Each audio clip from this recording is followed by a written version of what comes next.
तो इस सेंस में भगवान शिव को आदि गुरु भी बोलते हैं। ठीक है? और योग का प्रथम वक्ता कौन है? हिरण्यगर्भ, या जिनको सूर्य भी बोला जाता है। तो प्रथम वक्ता जो है वो हिरण्यगर्भ है, जिन्होंने इस योग को मनु को मनु को इसकी विद्या दी, योग विद्या। फिर मनु ने इक्ष्वाकु को दी, और इक्ष्वाकु ने, जो राज ऋषि होते थे, उनकी एक लंबी परंपरा, एक चेन बनी, जिनसे ये जो योग विद्या है गुरु से शिष्य में ट्रांसफर होती गई। और जब तक ये गुरु से शिष्य में ट्रांसफर हुई, मतलब गुरु ने बोला, शिष्य ने सुना और अपनी स्मृति में उसको रख लिया, इसको हम श्रुति बोलते हैं। ठीक है? और जब ये परंपरा शुरू हुई कि उसकी स्मृति में जो भी उसने सुना था, वो जो स्मृति में है उसको लिपिबद्ध किया गया, वो स्मृतियां होती हैं। और ये जो पहला लिपिबद्ध ग्रंथ कौन सा मिलता है? पातंजलि योग सूत्र। तो पहले योग के प्रणेता या योग को लिपिबद्ध करने वाले कौन है? महर्षि पतंजलि, जिन्होंने पूरी योग विद्या को छोटे छोटे सूत्रों में उसके छोटे छोटे सूत्र बनाए और एक ग्रंथ की रचना की, जिसको पातंजलि योग प्रदीपिका हम कहते हैं। इसमें 4 पाद होते हैं और उसमें लगभग 195 जो है सूत्र हैं। तो इस तरह से ये योग विद्या आगे बढ़ती गई।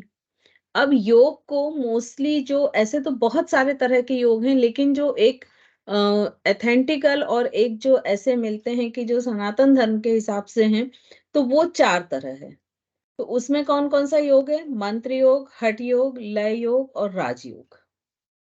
मंत्र योग, हठ योग, लय योग और राजयोग।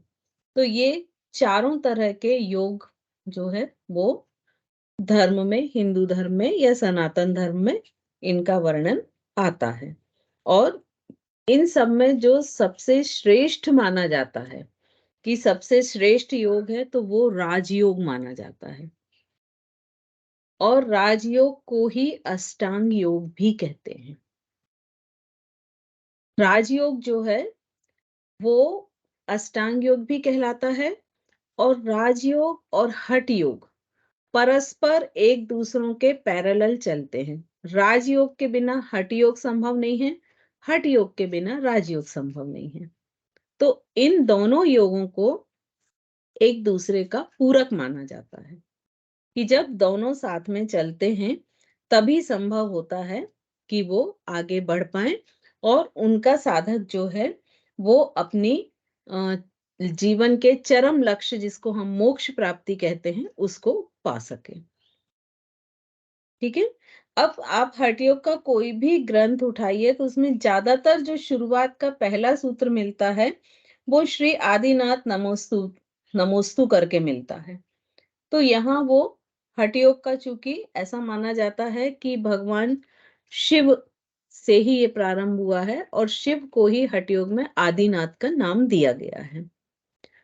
अब हठ योग का सबसे महत्वपूर्ण चीजें हैं, एक तो षठ कर्म। जो ये षठ कर्म है, ये शारीरिक शुद्धि के लिए होते हैं, ये 6 होते हैं। और दूसरा एक महत्वपूर्ण है आसन। जो आसन शरीर को स्थिरता देते हैं, शरीर की मांसपेशियों में स्ट्रेंथ देते हैं। तो आसन से शरीर में दृढ़ता और स्थिरता आती है, क्योंकि जब भी हम मनुष्य का अंतिम लक्ष्य देखते हैं तो वो समाधि होता है, ध्यान और समाधि। ध्यान समाधि, आप किसी भी तरह के भक्ति योग में जाएंगे तो आप देखेंगे कि आपको एक लंबे समय तक बिना हिले बैठना पड़ता है।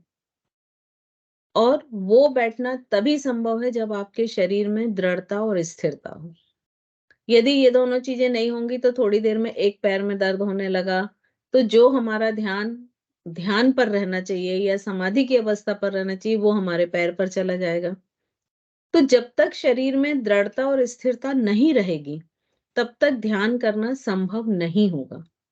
क्योंकि जो उसके बीच में, जब आप लंबे समय तक बैठेंगे और उसके बीच में जो आपकी शारीरिक परेशानियां आपको आएंगी, उस पर आपका ध्यान जो है वो चला जाएगा, और जो आप बाह्य जगत से अपने आप को डिटैच करके आंतरिक जगत से जोड़ रहे हैं, वो आपकी अवस्था उस समय खत्म हो जाएगी। तो आसन करना इसीलिए बहुत अधिक जरूरी होती है। और जो हठ योग में जो समाधियां बताई गई हैं, वो बहुत उत्कृष्ट समाधि बताई गई हैं।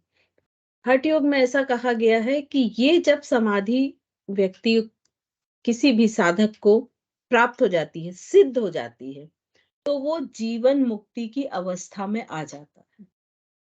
जीवन मुक्ति की अवस्था मतलब वो जीवित है, लेकिन जीवन में जितनी भी वासनाएं रहती हैं, जितनी भी माया होती है, जितना मोह होता, उन सब चीजों से वो मुक्त हो जाता है।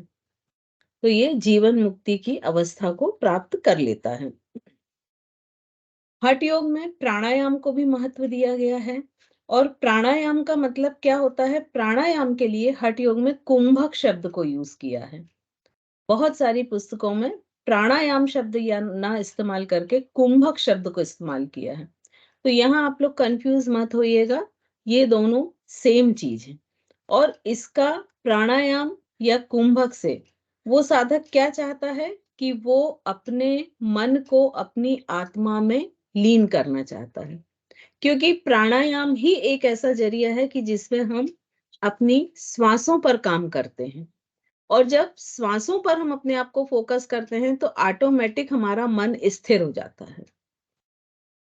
और जैसे ही मन स्थिर होता है तो वो धीरे धीरे आत्मा की तरफ मूव होने लगता है। और मन जैसे जैसे आत्मा की तरफ स्थिर होता है तो मन में जो वृत्तियां उठती हैं बार बार, वो समाप्त हो जाती हैं। महर्षि पातंजलि ने भी योग इसी को माना है। योगश चित्त वृत्ति निरोध, मतलब चित्त, चित्त यानी मन, चित्त की वृत्तियों का निरोध कर देना या रोक देना उन वृत्तियों को, योग है। अब चित्त की वृत्तियां क्या होती हैं? देखिए, मन हमारा एक शांत तालाब है। आप ऐसा एक विजुअलाइज कीजिए कि आप बिल्कुल शांत तालाब के पास बैठे हुए हैं। अब आपने बाजू से एक पत्थर उठाया और तालाब में फेंका। क्या होगा? एक कुछ सर्किल बनेंगे। ठीक है? अब आपने जिस जगह पहला फेंका था उसी जगह दूसरा फेंका। वो सर्किल का दायरा और बढ़ जाएगा।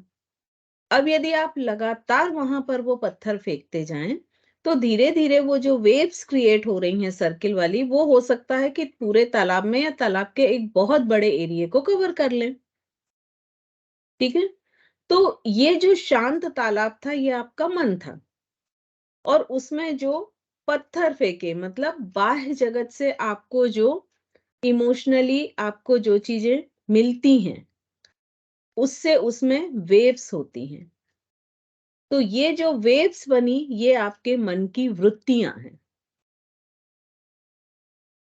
और जब तक उस तालाब के पानी में, वो कितना भी साफ क्यों ना हो, जब तक ये वृत्तियां शांत नहीं होंगी, तब तक आप उस पानी के अंदर या उसके तल को नहीं देख सकते हैं।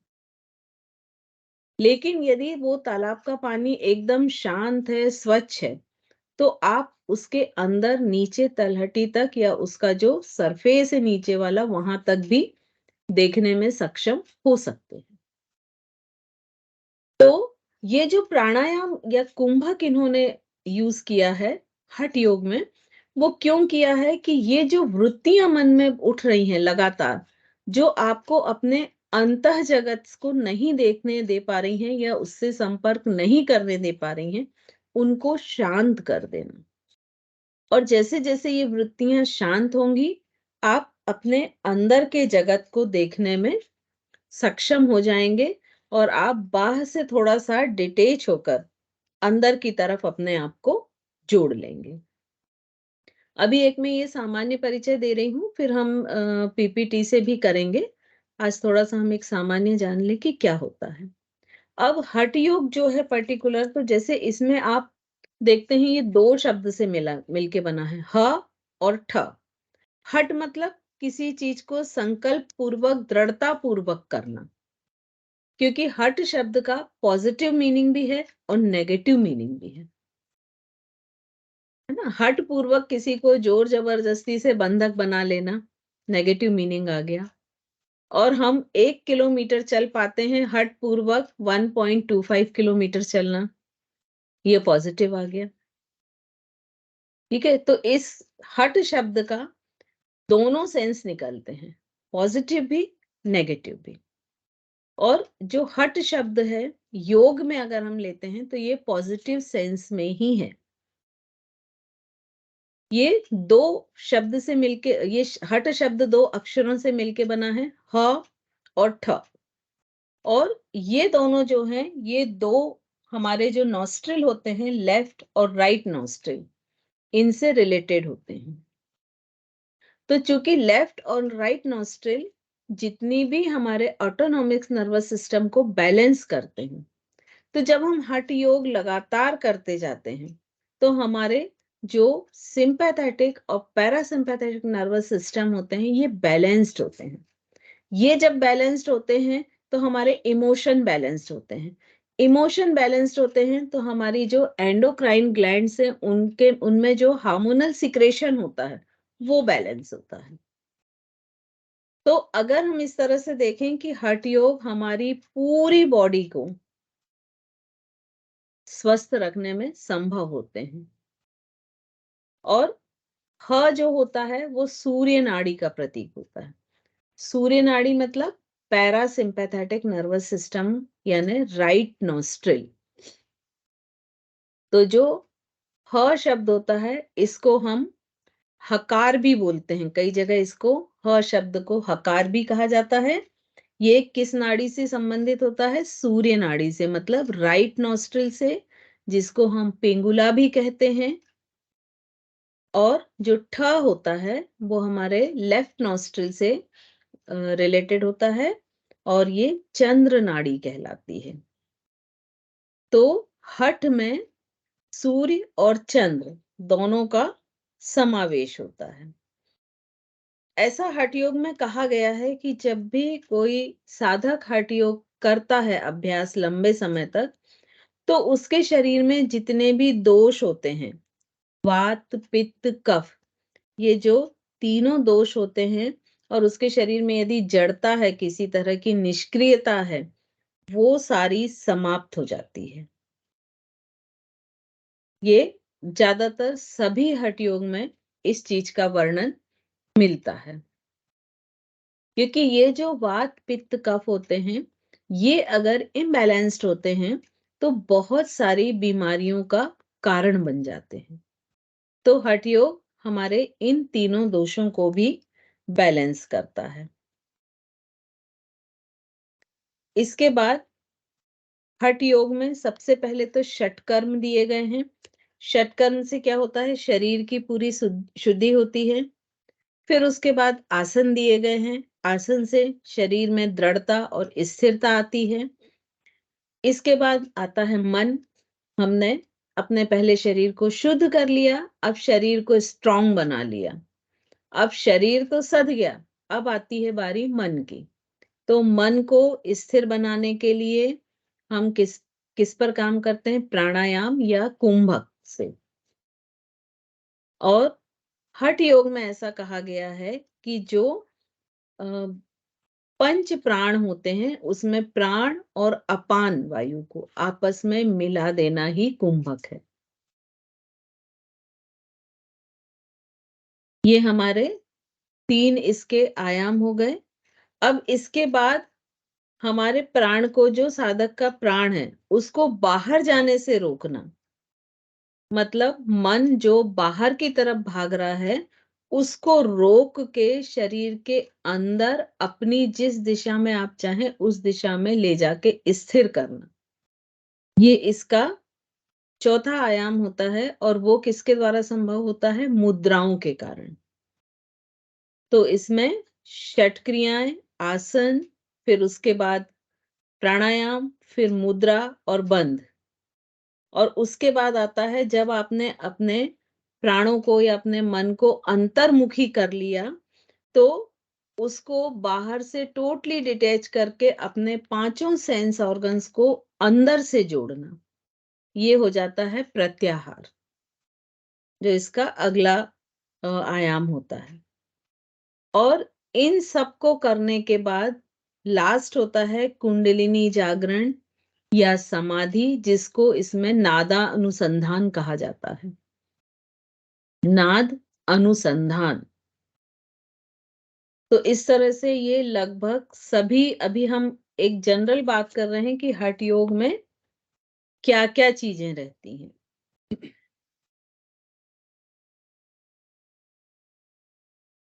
अब हम आते हैं कि इसकी परंपरा क्या है हठ योग की। तो जैसे कि आपको मैंने बताया कि इसमें जो प्रथम नाथ माना जाता है, नाथ मतलब एक साधुओं की एक परंपरा है, उसको नाथ संप्रदाय बोलते हैं। और ऐसा कहते हैं कि ये नाथ संप्रदाय से ही हठ योग शुरू हुआ है। तो प्रथम नाथ जो कि है वो किसको माना जाता है? भगवान शिव को। अब ये जो नाथ पंथी होते हैं, इनको कनफटा या दर्शनी साधु भी कहा जाता है। कनफटा या दर्शनी, क्योंकि ज्यादातर जो नाथ संप्रदाय के लोग होते हैं, उनके कानों में एक ऐसा कैसे बोलना चाहिए, जैसे कई लोग जो इयररिंग पहनते हैं और वो कान के छेद काफी बड़े हो जाते हैं और फाइनली वो दो भाग हो जाते हैं, तो उस टाइप का एक कान में अ, चीरा मान लीजिए, या एक दो हिस्से में बटे हुए पाए जाते हैं, तो इसलिए इनको कनफटा भी कहते हैं और दर्शनी भी कहते हैं। तो जो इनके संप्रदाय है, इसमें बहुत सारे साधु हुए हैं, लेकिन जो प्रमुख कुछ साधुओं का नाम बार बार आता है, तो वो होते सबसे पहले तो आदिनाथ। आदिनाथ के से दो शिष्य बताए जाते हैं, मत्स्येंद्र नाथ और जालंधर नाथ। सबसे पहले आदिनाथ या भगवान शिव, उनके दो शिष्य बताए जाते हैं, या उनकी दो शाखाएं हुई, मत्स्येंद्र नाथ और जालंधर नाथ। अब जो मत्स्येंद्र नाथ हैं, ये इनके चार शिष्य थे, या चार शाखाएं इनसे निकली। गोरक्षनाथ, चरपटनाथ, रेवानाथ, मीननाथ, ये चार इनके शिष्य थे, जिनसे ये परंपरा आगे बढ़ी। गोरक्षनाथ, हाँ, गोरक्षनाथ, मत्स्येंद्र नाथ के जो चार डिसिपल थे वो कौन कौन से? गोरक्षनाथ, चरपटनाथ, रेवानाथ, मीननाथ। और जो जालंधर नाथ थे, उनके दो थे, उसमें था कर्णिपा और गोपीचंद। तो ये इनकी गुरु शिष्य परंपरा है।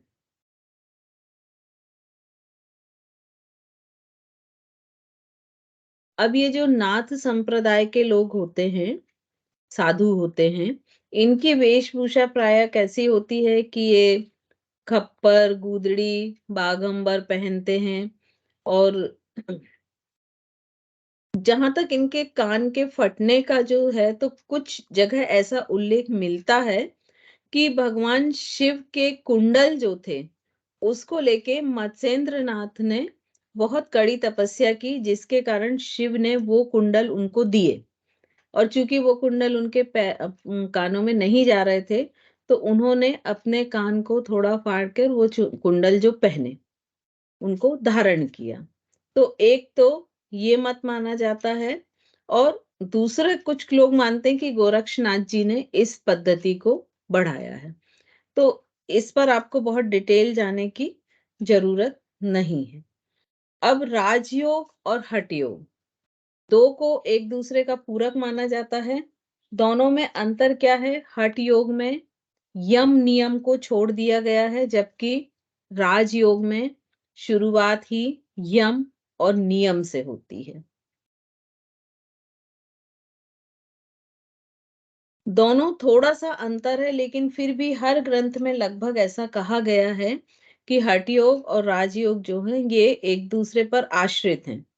क्योंकि बिना राजयोग के हठ योग सिद्ध नहीं हो सकता और बिना हठ योग के राजयोग सिद्धि नहीं होता है। और जब तक दोनों की सिद्धि नहीं होती है तब तक समाधि की अवस्था प्राप्त नहीं होती है। तो ये जो राजयोग और हठ योग है इसमें मेन अंतर यही है कि एक तो यम नियम का, फिर दूसरा अंतर है कि जब हम राजयोग के अंतरंग धारणा ध्यान समाधि में जाते हैं तो यहाँ पर ध्यान को जो लिया है वो लिया है नादानुसंधान में, इन तीनों अंगों को ले लिया है। राजयोग में अंतरंग 3 अलग अलग हैं, धारणा ध्यान समाधि, लेकिन हठ योग में नादानुसंधान के अंतर्गत ही इन तीनों को ले लिया गया है। फिर इसमें बहुत सारे चीजों का उल्लेख मिलता है हठ योग के ग्रंथों में, जैसे खाने पीने का, कि एक साधु का खाना कैसा होना चाहिए, किस तरह का होना चाहिए, उसको किस जगह पे रहना चाहिए, उसकी जो कुटी, क्योंकि साधु तो एक कुटी में ही रहेगा, तो वो कुटी कैसी होनी चाहिए, उसकी भूमि कैसी होनी चाहिए, इन सब चीजों का बहुत विस्तृत वर्णन मिलता है। तो वो जब हम अभी पीपीटी देखेंगे ना और घिरण्य संहिता पढ़ेंगे तो उसमें वो पूरा डिटेल आएगा। अभी तो हम एक इन शॉर्ट ले रहे हैं कि इसमें क्या क्या चीजें हैं। तो इस तरह से ये सारी चीजें हठ योग में मिलती हैं। अब ये जो षठ कर्म है, षठ कर्म का उल्लेख हर हठ योग के किताबों में मिलता है। और ये षठ कर्म क्या है, आप लोग ने इसमें पढ़ा है क्या इंट्रोडक्शन ऑफ योग में? नैति धौति वस्ति। चलिए तो थोड़ी सी हम इसके बारे में बात कर लेते हैं, ठीक है? अभी नहीं पढ़ा मैम। नहीं पढ़ा, ओके कोई बात नहीं। तो देखिए जो हठ योग होता है उसकी लगभग हर बुक में सबसे पहला माना जाता है षट कर्म। षट कर्म से बहुत सारे क्वेश्चंस आपके एग्जाम में आ सकते हैं। तो षट कर्म कौन से होते हैं? 6 ऐसे कर्म जो आपके, जो साधक के शरीर को अंदर और बाहर से स्वच्छ करते हैं, साफ करते हैं। अब वो कौन कौन से हैं? नैति, धौति, वस्ति, नौली, त्राटक और कपालभाति। फिर से मैं एक बार रिपीट कर रही हूं, तो जिसका भी मिस हो गया वो लिख लें। नैति फर्स्ट, धौति सेकंड, वस्ति थर्ड, नौली फोर्थ, त्राटक फिफ्थ और लास्ट है कपालभाति। तो ये चीज एक कॉन्सेप्ट क्लियर रखिए कि जो कपालभाति इन जनरल प्राणायाम की कैटेगरी में हम लेते हैं वो हठ योग में प्राणायाम की कैटेगरी में नहीं आता है। वो किस में आता है? षठ कर्म में आता है। अब इनको भी डिटेल हम स्लाइड के साथ पढ़ेंगे तो आप लोगों को कंफर्टेबल होगा। लेकिन ये जो 6 कर्म है ये हमारे शरीर को किस तरह से शुद्ध करते हैं? नैति। नैति हमारे ENT पोर्शन को क्लीन करती है। ENT पोर्शन क्या हुआ? नाक, कान, गला, ठीक है? तो जब भी नैति, जो हमारा पहला षठ कर्म है, इसमें कौन सा भाग शरीर का शुद्ध होता है? ENT, नाक, कान, गला। दूसरा आता है धौती। धौती में हमारे पूरे स्टमक एरिया और इंटेस्टाइन एरिया की क्लीनिंग होती है। मतलब हम ऐसा कह सकते हैं कि पेट या हमारी जो एलिमेंट्री कैनाल है, भोजन नलिका है, वो पूरी क्लीन होती है। फिर इसके बाद आता है वस्ति। वस्ति में हमारी लार्ज इंटेस्टाइन और रेक्टम। वस्ति को यदि हम आज की भाषा में कहें तो एनिमा, ठीक है? वस्ति वही चीज है जो आज हम एज ए एनिमा हॉस्पिटलों में यूज किया जाता है। तो ये बॉडी के लार्ज इंटेस्टाइन और रेक्टम को क्लीन करता है। फिर इसके बाद नेक्स्ट आता है नौली। तो नौली एक तरह से पेट में जितने भी विसरल ऑर्गन है, हमारी kidney, liver, pancreas, stomach, intestine, इन सब आपकी प्यूरिफिकेशन के साथ-साथ एक्सरसाइज भी है। ठीक है? नॉली आप लोग ने देखा होगा, वो पेट को एकदम अंदर ले जाके घुमाते हैं ऐसा गोल-गोल, क्लॉकवाइज़, एंटी क्लॉकवाइज़। अभी आप लोग जब पीपीटी में देखेंगे तो शायद याद आ जाएगा। तो नॉली की कहाँ पर काम करती है? हमारे विसरल ऑर्गन पर। इसके बाद त्राटक।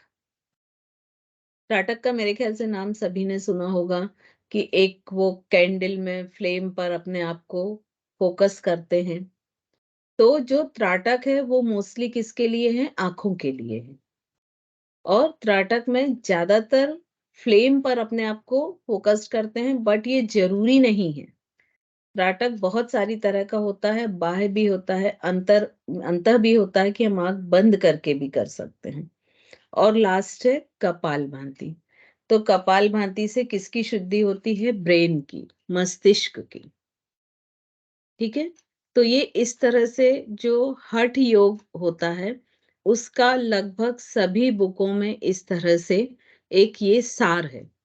अब हम हठ योग और गिरणीय संहिता को लेके अलग-अलग नेक्स्ट क्लास से पढ़ेंगे कि किस तरह से है ना? तो आज ये एक ओवरऑल आप लोगों को बताया है हमने कि हठ योग क्या होता है।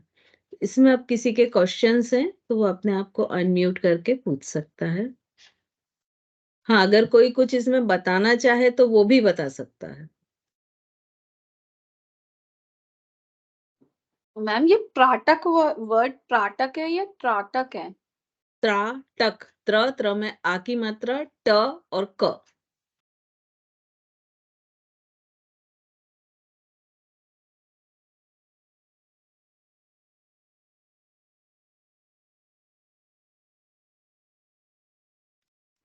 दी ये षटकर्म जो है ये हमारे नेचुरोपैथी में भी यूज होता है ना?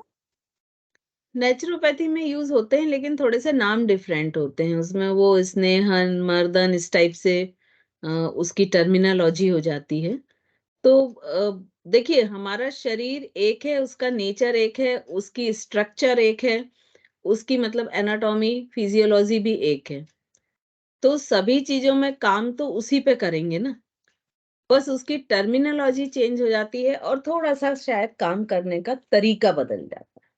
जैसे उसमें शिरोधारा होती है ना? स्नेहन, मर्दन इस टाइप के उसके टर्म्स हो जाते हैं। ओके। मैम ये हठ योग में आपने बोला कि बात के हाँ, बोलें। रीना जी बोले। आपने बताया ना हठ योग में वात पित्त कफ बैलेंस होता है, तो ये कैसे तीनों चीज कैसे योग से ध्यान से कैसे होगी? एक्चुअली देखिए, जब हम कोई भी योग करते हैं, कोई भी आसन करते हैं, तो हर एक आसन को इस तरह से डिज़ाइन किया गया है कि वो आपके बॉडी के किसी एक पर्टिकुलर रीज़न को टारगेट करता है। ठीक है?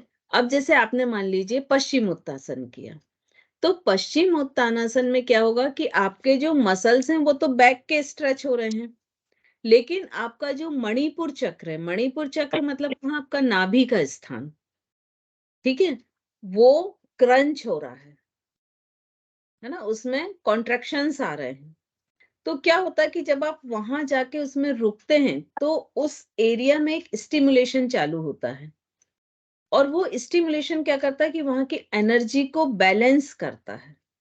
एक तो उसका फ्लो कंटिन्यू करता है, दूसरा बैलेंस करता है। अब मणिपुर के ही यहाँ कौन-कौन सी ग्लैंड हो जाती हैं? पैनक्रियाज़ आपका जो इंसुलिन करता है, लीवर है ना? एंडोक्राइन भी लगभग उसके पास ही रहती है क्योंकि किडनी भी उसी रीजन में रहती है। तो ये तीनों ग्लैंड के सीक्रेशंस जो होते हैं, वो बैलेंस होते हैं। तो जब ये इतने सारे मैकेनिज्म एक साथ होते हैं, तो नतीजा क्या होता है कि हमारी बॉडी में जो भी चीजें, स्वस्थ शरीर का मतलब ही क्या होता है कि हमारे पंच तत्व बैलेंस रहें, हमारे जो ये त्रिदोष होते हैं ये बैलेंस रहें, है ना? हमारे जो कोश हैं वो बैलेंस रहें। तो ये ऑटोमेटिक उस पर्टिकुलर एरिया के बैलेंस हो जाते हैं। और जब हम योग करते हैं तो कोई एक आसन तो करते नहीं है। एक पश्चिमोत्तासन किया तो फिर हो सकता है साइड बेंडिंग कर लें, फिर हो सकता है कि नेक को पीछे ले जाके कर लें। भुजंगासन किया तो हमारा विशुद्धि चक्र और वो। तो ओवरऑल जब हम इस तरह से जैसे कोई भी पैकेज डिजाइन करते हैं तो उसमें हमेशा ऐसा बोला जाता है कि योग का पैकेज ऐसा होना चाहिए कि जब आपने एक कोई पोज किया तो उसका काउंटर पोज भी करें। ठीक है, तो अगर हमने लेफ्ट साइड बेंड किया तो हमको राइट भी करना है, आगे झुके तो पीछे भी झुकना है। तो इससे क्या होता है कि ओवरऑल आपकी पूरी बॉडी में वो स्टिमुलेशन शुरू हो जाते हैं। और जैसे जैसे बीमारी का मतलब ही है कि आपके बॉडी में या तो एनर्जी रुक गई है, या आपके त्रिदोष जो हैं वो उनका बैलेंस खत्म हो गया, या आपके पंच तत्वों का बैलेंस खत्म हो गया है। तो कोई भी चीज जब भी इम्बैलेंस होती है तो आपका जो शरीर है वो रोग के रूप में उसको प्रकट करता है कि भाई आपके शरीर में कोई ना कोई जो चीज है वो इम्बैलेंस हो रही है, आप अलर्ट हो जाइए, उससे बचिए। तो इस तरह से ये ऑटोमेटिक फॉर्म में, क्योंकि जब भी हम आसन करते हैं, आप देखिए हमेशा लोगों के मुंह से आप ही सुनिएगा कि एक्सरसाइज करके आसन करके बहुत अच्छा फील हुआ, है ना? वो क्यों होता है? क्योंकि ड्यूरिंग आसन, प्राणायाम या मेडिटेशन आपके जो गुड हार्मोन्स हैं, हैप्पी हार्मोन्स हैं, उनका सिक्रेशन बढ़ जाता है। वो कौन-कौन से हैं? सेरोटोनिन, एंडोर्फिन और डोपामाइन। ये सारे हार्मोन्स जो होते हैं, ऑक्सीटोसिन, ये 4 हार्मोन्स होते हैं जो हैप्पी हार्मोन्स होते हैं। आपकी बॉडी के लैक्टिक एसिड का लेवल कम हो जाता है। तो जब लैक्टिक एसिड का लेवल कम होगा तो लैक्टिक एसिड ही रिस्पॉन्सिबल होता है आपके मसल्स में दर्द को पैदा करने का। तो आपके बॉडी के पेन्स कम हो जाएंगे, मसल्स पेन जितने भी होंगे। तो चूंकि एक तरफ हैप्पी हार्मोन्स सीक्रेट हो रहे हैं, दूसरी तरफ पेन कम हो रहा, तो 100% आपको अच्छा लगना ही है। और जब आप लगातार हैप्पी हार्मोन सीक्रेशन पोजीशन में रहते हैं तो आपकी बॉडी जो लगातार केमिकल प्रोड्यूस करती है किसी न किसी फॉर्म में, तो वो केमिकल प्रोड्यूस करती है जो आपके बॉडी के लिए गुड है ना? और वहीं जब आप स्ट्रेस में या कोई नेगेटिव इमोशन के साथ रहते हैं तो आपकी बॉडी वो केमिकल प्रोड्यूस करती है जो आपके लिए हानिकारक है, जो आपकी बॉडी को डैमेज करें। ठीक है, तो हमारा बीमार होना हमारी कठिन तपस्या होती है, लंबे समय की, सालों की। जब हम 5, 6, 10 साल तक कड़ी तपस्या करते हैं तब हम अपने आप को बीमार कर पाते हैं, क्योंकि स्वस्थ रहना हमारी नेचुरल स्टेट है। ठीक है, तो जब ये सारी प्रोसेस साथ में होती हैं तो ऑटोमेटिक ये जो त्रिदोष होते हैं ये भी बैलेंस हो जाते हैं, क्योंकि केमिकल वैसे सीक्रेट हो रहे हैं। ठीक है, तो इस तरह से ये बैलेंस होते हैं। Thank you. और कोई क्वेश्चन है क्या?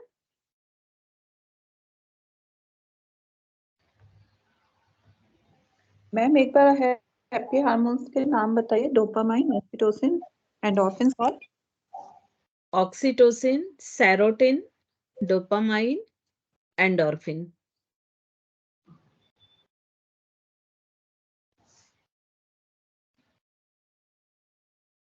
ठीक है। जैसे जब हम स्ट्रेस में होते हैं तो कार्टिसोल सीक्रेट होता है। अब कार्टिसोल क्या है? एक स्ट्रेस हार्मोन है।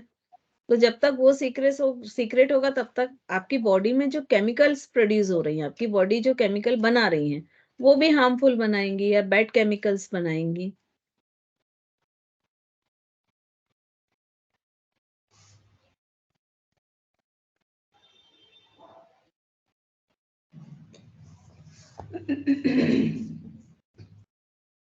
चलिए, और कोई क्वेश्चन है क्या? हाँ जी जी मैडम, थोड़ा सा ना इससे हटके हैं कि मैं बहुत दिनों से पूछने वाली थी, पूछ ही नहीं पा रही थी कि मैंने ये देखा किसी को कॉन्स्टिपेशन की प्रॉब्लम होती है तो वो एप्पल साइडर विनेगर लेते हैं रोज। तो क्या लेना चाहिए उनको रोज कंटिन्यू सालों लेना चाहिए या नहीं लेना चाहिए उनको? देखिए, अगर कॉन्स्टिपेशन की प्रॉब्लम है, हाँ जी। ठीक है ना, तो कॉन्स्टिपेशन की प्रॉब्लम का मतलब ही ये होता है कि आपका जो स्मॉल इंटेस्टाइन में जो फूड आ रहा है वो प्रॉपर लार्ज इंटेस्टाइन में नहीं जा रहा है, तो उसका जो एक पूरा इंटेस्टाइन का एक पर्टिकुलर मोशन होता है जो सर्केडियन क्लॉक के अनुसार मॉर्निंग में प्रायः होता है ना, तो वो मोशन नहीं शुरू हो रहा है, क्योंकि कई बार तो हम अपनी ही डेली लाइफ को डिस्टर्ब करके बिगाड़ लेते हैं। तो कॉन्स्टिपेशन यदि है तो सबसे फर्स्ट ध्यान देना चाहिए कि वो फाइब्रस फूड ले, स्टिकी वाले ना ले। स्टिकी मतलब जैसे फाइन फ्लोर है वो ना ले, आज जिसको हम कहते हैं ना मोटा अनाज, जी जी वो ले। सैलेड ले जिसमें फाइबर्स बहुत होते हैं। तो एक बार उसको, क्योंकि क्या होता है कि हमारी इंटेस्टाइन कैसी होती है, ऐसी स्पाइरल होती है, ऐसी कर्व होती है। अब वो मान लीजिए इतना हमारा एब्डोमेन वाला एरिया है और इंटेस्टाइन बहुत लंबी होती है, 5-6 फीट लंबी होती है, उसको वो इतने से कॉम्पैक्ट एरिया में पैक रहती है। तो क्या होता है कि जब हम कोई स्टिकी मटेरियल लेते हैं, जैसे फाइन फ्लोर्स हैं, शुगर हैं बहुत टाइप के, तो ये पार्टिकल हमारे जो ऐसे कॉर्नर्स होते हैं उसमें चिपकने लगते हैं। और हमारे इंटेस्टाइन की जो इंटरनल लेयर होती है तो उसमें ऐसे छोटे छोटे ना टेंटिकल्स निकले रहते हैं जिनको विलाई बोलते हैं।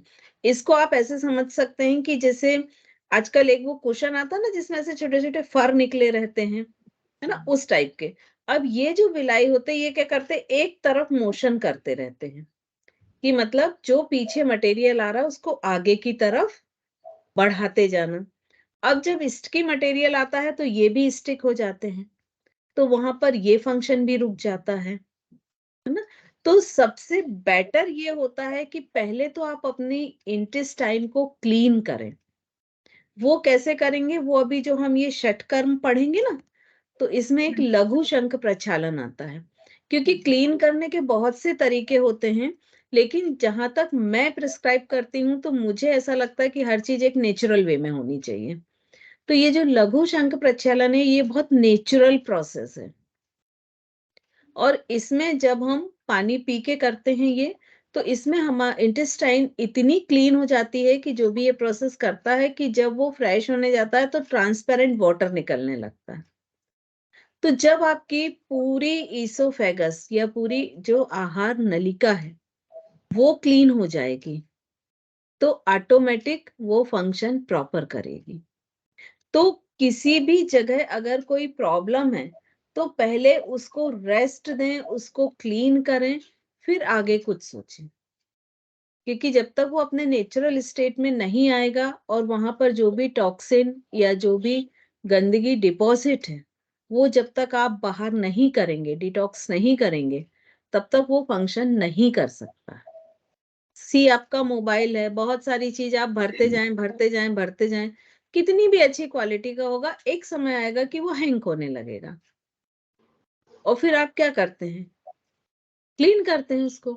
अब बिना क्लीन किए आप सोचे कि नहीं मैं बैटरी बदल लूं, मैं नए उसमें मदरबोर्ड लगा लूं, कुछ भी कर लीजिए आप, वो आपकी प्रॉब्लम बनी रहेगी। जैसे मैम उनको ना ये लगता है कि ये जो प्रॉब्लम है तो हम गर्म पानी पिए, तो गर्म पानी भी तो एक लिमिट रहती है कि हमको कितना तेज पीना है। देखिए मैं आपको उनको बताऊं, समझ में ही नहीं आता है, खूब तेज गर्म मैं पानी आपको पीते हैं। बता रही हूँ एक्चुअली आज व्यक्ति क्या चाहता है कि बिना मेहनत के मुझे सब कुछ मिल जाए, हम्म। सिंपल सा। यदि आज मैं बोलूंगी कि नहीं वो 1 घंटा एक्सरसाइज करें तब ये होगा, तो बोलेंगे अरे इससे अच्छा तो एक वो टैबलेट खा लो जो पूरा क्लीन कर देती है। तो ये जो हमारी बहुत आरामदायक लाइफस्टाइल या सोच हो गई है, ये ही हमारे शरीर को कहीं ना कहीं अंदर से डैमेज कर रही है। क्योंकि हमारा जो शरीर बना है ना, वो बना है वर्क करने के लिए, काम करने के लिए। आप कोई भी मशीन लीजिए, उसको बिल्कुल फ्रेश खरीदिए। आपने सपोज सिलाई मशीन एक खरीदी, फ्रेश न्यू, और उसको आप 2-4 साल रख दीजिए। 4 साल बाद आप निकालिए, क्या होगा, वो मशीन क्या नए जैसी चलेगी? नहीं। अब आप उस मशीन को निकाल लेते हैं, आपने 6 महीने तक खूब यूज किया, 1 साल खूब यूज किया, लेकिन सर्विसिंग नहीं कराई, उसमें ऑयलिंग नहीं किया, कुछ भी नहीं किया। तब अब हमारा शरीर एक मशीन है, अब उसको हम कैसे ट्रीट कर रहे हैं? आज हम मान लीजिए 30 साल के, 40 साल के, 25 साल के जो भी हैं, आई थिंक यहाँ सब 25 से तो ऊपर ही हैं। 25 में आपने कितनी बार अपनी बॉडी की सर्विसिंग की है? कितनी बार अपनी बॉडी को डिटॉक्स किया है, कितनी बार अपनी बॉडी को रिलैक्स्ड किया है। कीजिए काउंट सब अपना अपना। हम एक 2 व्हीलर खरीदते हैं तो 1 महीना जैसे ही होता ना, हम डेट देख के उसको सर्विसिंग के लिए भेजते हैं, जबकि उसमें कोई भी प्रॉब्लम नहीं होती है। और जब वो 3 सर्विसिंग हो जाती है ना, उसके बाद मालूम है कि पैसा लगेगा, तब भी हम बेचते हैं। क्यों? क्योंकि उसकी लाइफ बढ़ जाए। जबकि हमको ये भी अच्छी तरह मालूम है कि मान लीजिए वो खराब भी हो गई, तो हमारे पास ऑप्शन है कि थोड़ा पैसा लगेगा बट हम दूसरा परचेज कर सकते हैं। लेकिन आपकी बॉडी, सोचिए थोड़ा सा इस चीज में, किस किसने सर्विसिंग की है अभी तक, बताइए मुझे। और हमको बहुत अच्छी तरह मालूम है कि यदि हम मान लीजिए अपनी किडनी पे लोड डाल रहे हैं तो वो हम दूसरी नहीं ले सकते हैं, फिर भी हम में वो अलर्टनेस नहीं है, है ना। तो कोशिश हमें ये करना चाहिए कि जब भी हर एक बीमारी बड़ा रूप लेने के पहले एक छोटे छोटे इंडिकेशन देती है, हम अपनी बॉडी की सुने।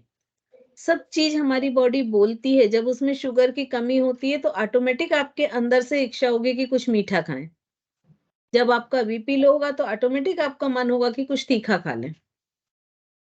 लेकिन हम अपने टेस्ट के गुलाम होके और हम उसको अनसुना करते हैं। और जब लगातार अनसुना करते हैं तो फिर वो भी बोलती है कर लो अब अपनी मन की, सुनना ही नहीं है मेरी बात तो मैं क्यों बोलूं, जाने दो, करो मन की, है ना। क्योंकि हम भी अगर देखिए आज हमारे बच्चे भी हों, अगर वो 2 बार 3 बार 4 बार ना सुने तो एक समय के बाद हम भी इस शब्द को यूज करते हैं कि सुनता ही नहीं, करने दो, अब जो होगा किस्मत में तो होगा। करते ना यूज हम इस शब्द को। तो ऐसे ही बॉडी भी बोलती है कि भाई अब करो अपने अपने मन की सब। Thank you ma'am. वेलकम। और किसी का क्वेश्चन हो तो पूछ लें, या कोई बताना चाहे तो वो भी बता सकता है। क्योंकि कई बार बहुत सब लोग अलग अलग पढ़ते हैं तो कई बार होता है कि किसी के पास कोई नई जानकारी रहती है तो वो भी शेयर करें। उन सबका भी यहाँ पर स्वागत है। वो ऐसा ना सोचें कि ये जानकारी हम दें या नहीं दें। मैम आपके लिए क्या पापा को प्रॉब्लम है? आपकी वॉइस क्लियर नहीं आ रही, रिपीट कीजिए एक बार। कफ कफ के लिए मैम क्या किया जाए? मेरे पापा को कफ की बहुत प्रॉब्लम होता है। वो एक्चुअली कफ प्राणायाम के लिए ना, कफ कोल्ड का वो माना जाता है सिंबल। तो कफ के लिए हमको वो सारे प्रोसेस करने चाहिए जो हमारे बॉडी के टेम्परेचर को थोड़ा सा बढ़ा के रखें। खासकर अभी जैसे सर्दियां हैं तो जैसे सूर्य भेदी प्राणायाम करें, कपालभाति करें, भस्त्रिका करें, है ना, सूर्य नमस्कार करें। सूर्य नमस्कार में भी बॉडी का टेम्परेचर बढ़ता है। तो सारी वो प्रोसेस करें जिससे हमारे बॉडी का टेम्परेचर इम्प्रूव होता है, बढ़ता है। और उन चीजों को अवॉइड करें जैसे चंद्रवेदी है ना, या शीतली प्राणायाम है, या चंद्र नमस्कार है। तो उन चीजों को अवॉइड करें जो हमारे बॉडी के टेम्परेचर को डाउन करती है। ठीक है। और कफ के लिए बहुत अच्छा एक होता है कपालभाति और भस्त्रिका। उसको आप अकेले में करिए क्योंकि मोस्टली लोग जब ग्रुप में करते हैं तो थोड़ा हेजिटेट होते हैं क्योंकि म्यूकस बाहर आता है। तो बेटर है कि आप अकेले में करें और कंप्लीटली क्लीन अप होने दें, है ना। और कफ के सेंस में जो नेति होती है वो भी बहुत अच्छी मानी जाती है कि अगर आप नेति लगातार करते हैं तो उसमें ये काफी इम्प्रूव होता है और कम होता थैंक यू। है। आई थिंक 12:30 होने वाले हैं, है ना। आप लोग की दूसरी क्लास होगी। जी मैम।